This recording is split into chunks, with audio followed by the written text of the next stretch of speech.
এই যে দেখো ওরে মাছ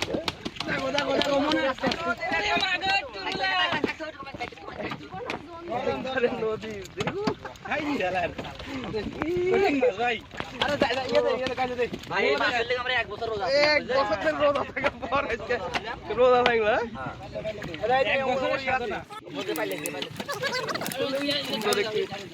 মাছগুলো তাজা রাখা হচ্ছে এখানে।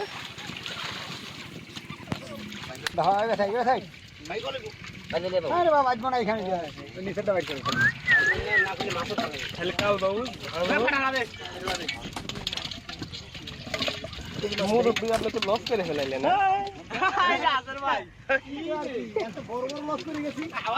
এই জায়গায়